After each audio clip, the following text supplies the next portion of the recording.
Barão da América, direto de Nova York. Eduardo Barão, todas as manhãs com a gente aqui no Jornal Band News para falar agora, Barão, a respeito desse 1 ano de mandato do presidente Donald Trump, segundo mandato do Trump, completando 1 ano hoje, Barão. E aí, bom dia para você. Fala, Fábio. Bom dia para você, para Sheila, para Carla, para todo mundo no Brasil. Antes de começar a falar do Trump, só dizer que está -8 agora aqui em Nova York. Tranquilinho. Delícia. De -13. Vocês falavam aí do tempo, né? Agora há pouco no espaço local. Enfim, tá aquela delicinha. Tá nevando Mas muito aí? Do Trump, né? 1 ano. Nevou muito final de semana, agora já tá mais tranquilo. Ontem não nevou, não, nem hoje. Mas a expectativa de mais neve vai ser um dos invernos com mais neve aqui nos últimos anos em Nova York. Mas falando do Trump, né? 1 ano que parece ter sido 20 anos, principalmente para quem cobre o Donald Trump aqui nos Estados Unidos. Afinal de contas, todo dia, na verdade, mais de uma vez por dia, você tem novidades no horizonte. Você tem, claro, uma participação de Trump muito maior externamente na política externa, seja tentando resolver situações de guerra, por exemplo, o que aconteceu em Gaza, ainda tentando resolver o conflito entre Rússia e Ucrânia, e, por outro lado, promovendo muitas vezes conflitos, como a gente viu na Venezuela, como está vendo na Groenlândia, no México, no Canadá, a guerra das tarifas, né, com o mundo inteiro, inclusive com o Brasil sendo afetado diretamente. No plano interno, ainda muitas questões envolvendo especialmente a economia, né? Saiu uma pesquisa recente da rede CNN, justamente falando sobre esse 1 ano do mandato do presidente, do segundo mandato do presidente americano,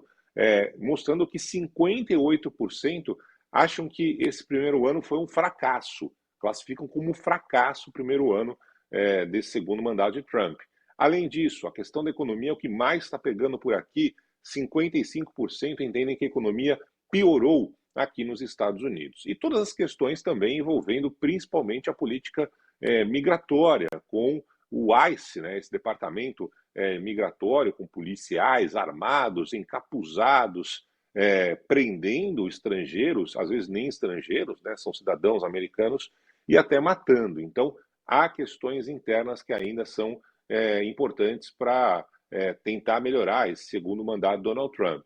Agora, tem algumas ligações importantes com Trump, principalmente ligado às redes sociais, né? Ele tem uma ligação muito forte, inclusive, com os donos das Big Techs, convidou todos para irem até a Casa Branca, então ele tem ali uma relação muito próxima, até teve durante o começo do seu mandato ali alguém muito importantíssimo, né, nesse meio, como é o Elon Musk, e agora justamente com muitas dúvidas de como serão os próximos 3 anos que Trump tem pela frente, numa briga praticamente diária com o Congresso dos Estados Unidos, testando os limites da Constituição e às vezes até ultrapassando esses limites da Constituição, mas muitas vezes amparado pela própria Suprema Corte, onde tem maioria por lá. Então, o segundo mandato, que ainda está muito longe de acabar e promete ter muitas novidades ainda no horizonte médio, perto, curto e longo também.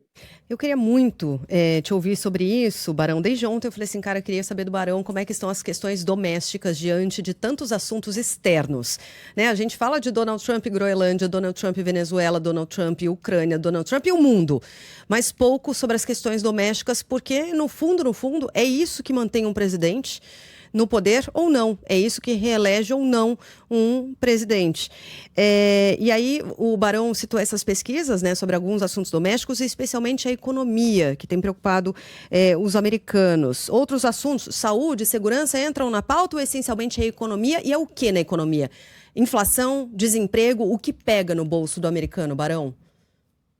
As duas coisas, Sheila, inflação e desemprego, né? Você tem aqui os níveis muito altos, os mais altos dos últimos tempos. Então, você teve uma melhora pós-pandemia, o Joe Biden não foi bem, o Trump foi colocado no lugar dele, muita gente acreditava que o Trump ia melhorar a economia, porque a economia estava bem no primeiro mandato do Trump, até chegar a pandemia, só que até agora ele não conseguiu resolver esse problema. Ele apontou como principal plano, entre aspas, né, as tarifas.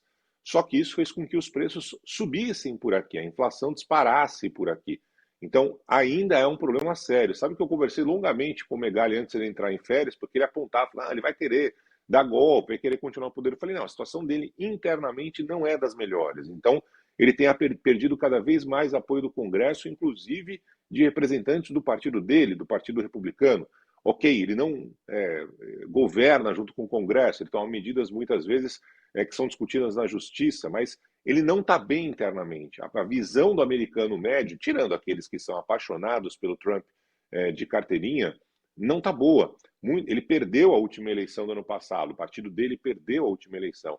É provável que perca de novo a eleição de meio de mandato. Então, internamente, a visão do americano, insisto, não estou falando americano que é apaixonado pelo Trump, acredita em tudo que o Trump fala, mas a maioria não está contente, principalmente por causa da economia. É sim preço de mercado mais caro, aluguel mais caro, as pessoas nunca tiveram tão endividadas aqui nos Estados Unidos e, evidentemente, isso gera uma bola de neve que vai bater no colo do presidente, como já está batendo. Agora, no plano internacional, essa coisa que a gente está acompanhando todo dia, né, com ameaças de invasão, e mesmo com as invasões não são baratas para você cumprir, ou seja, o governo vai ter que bancar uma grana nessa história, algo que o americano também não gosta de ver. Quando a vida real se impõe para o americano, as preocupações... Cara, eu fiquei impressionada com esse dado. 58% acham que foi um fracasso esse primeiro ano. Isso é muito forte, né? Isso revela muita coisa. Muito.